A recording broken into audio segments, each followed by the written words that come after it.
dañuy amat ci mbégteeg bànneex yéen ñi nga xam ne saa na rek yéen a ngi seetaan seen bii di info 228 TV Sénégal seen bii leen di jox xibaar yi wér te wóor ñuy àddu wax ci mbir mu doy waar mi nga xam ne xew na dañu sukkandikoo ko ci l'observateur ñoom tamit ñu sukkandikoo ko ci waa Cour des comptes nee na mbir mi daal lu leen jaaxal la loolu jaaxal na leen ba foo jaaxle yam nee na ginnaaw bi nga xamee ne gagné nañ crédit Macky Sall te mu nekkoon président fii ci Sénégal ginnaaw bi nga xam ne gagné nañ ko dafa yëkkati xaalis bu takku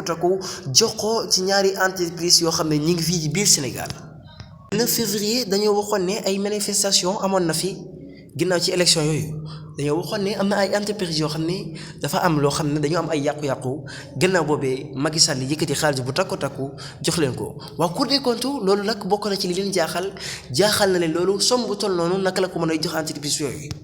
nee nañ mbir mi nga xam ne Macky Sall yëkkati na ko jox ko ñaari entreprise yooyu bii di Enanti ak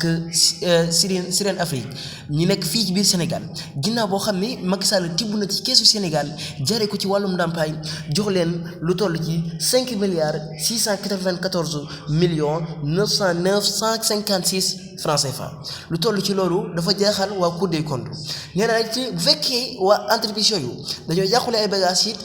du état moo leen war a fay waa assurance moo leen war a jox ndàmpaay waaye du état moo leen ko war a fay. gannaaw bu ñu xamle waa Cour des comptes nee na daal ñaari entreprise yooyu du benn ay kayit moo leen di wan ne yàqule ne ay bagages waaye du benn firndeel ay kayit yoo xam ne dañ ko signé ne ñii daal dañoo yàqule ay bagages amul lenn loo xam ne mën na leen koo firndeel amul benn boo xam ne am nañ ci dalil waaye it loolee nekk la mbir moo xam ne jaaxal na leen loolu ba fa jaaxle yam. saytukat yi ginnaaw bi ñu leeralee nee na entreprise bi di Sirène Afrique moom lañ ëpp loo xam ne jox nañ ko ndax jox nañ ko 4 milliards 903 millions 843 mille 656 jox nañ ko lu toll ci xaalis bu takku noonu te entreprise yooyu amul lenn loo xam ne mën naa firndeel ne yàqule nañ ay bagages du ay kayit yoo xam ne du ay papier waaye it mbir mi jaaxal na leen loolu kon mbokk yi ñu ngi leen jox di leen jaajëfal ba beneen yoon mbokki info 228 TV Sénégal seen biir leen di jox xibaar yi wér te wóor.